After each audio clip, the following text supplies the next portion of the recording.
Today I'm exploring how to use Proquest education journals. So to start off with, I've decided not to go with the basic search but to explore the advanced search functions that Proquest has to offer. Now the reason that I like the advanced search options on Proquest is because they separate out the Boolean operators and it's quite easy to put in the different parts of the search because of this. So as my ILA focuses on history, I'm going to put that as my first search term. Secondly, I'm looking at guided inquiry or inquiry learning within the history KLA. So I'm going to put in inquiry learning or guided inquiry. Just so this will open up the search a bit and look for both of those terms.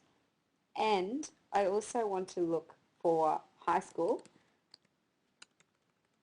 as that's the age of the students that I'm working with. Or, once again, to open up the search a bit more, I'm going to put in secondary. So I've got some synonyms there. Okay, we're going to search for that and see how that works out. That's brought up 619 results, so there's quite a few results with that as the search. If we have a look through the search results, the first one's about pre-service and early childhood teachers, so straight away that doesn't ring a bell for me.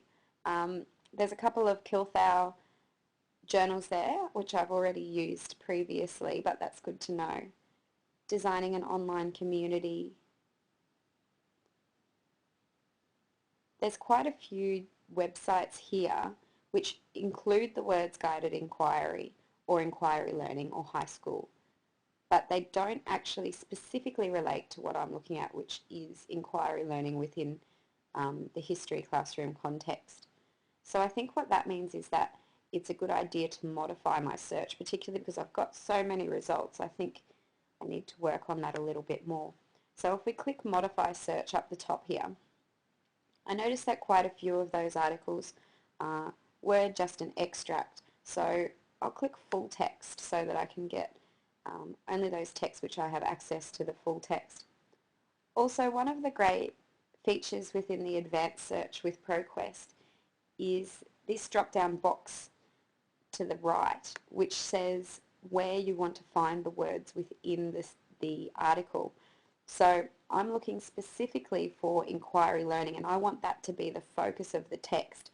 So if it's in the title of the text, that makes me think that that will be a focus within that journal. So I'm going to click inquiry learning or guided inquiry within the document title, and I only want the full text. And I'll see if that focuses it in a little bit more, because with some of the search results before, the words inquiry learning and guided inquiry were just within the body of the text. Now that's brought it down to 7 results. Once again, those 2 Kilthau texts, which is good.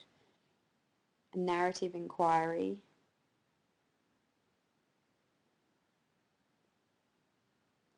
If we look down to number 7 here, primary sources and inquiry learning, it's speaking about history-specific context, and particularly in my ILA, history and primary sources. That's something that I really want to look at. So that looks like it could be quite a good journal for me to have a look at.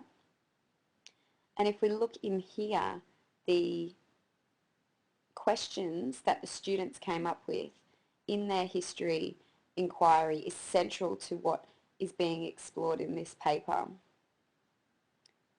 and the further questions that students come up with. So, and then there's a detailed inquiry, detailed explanation of what inquiry learning is and how it relates to history. So that looks like, to me, that's going to be a really good journal article for me to use in preparing for my ILA.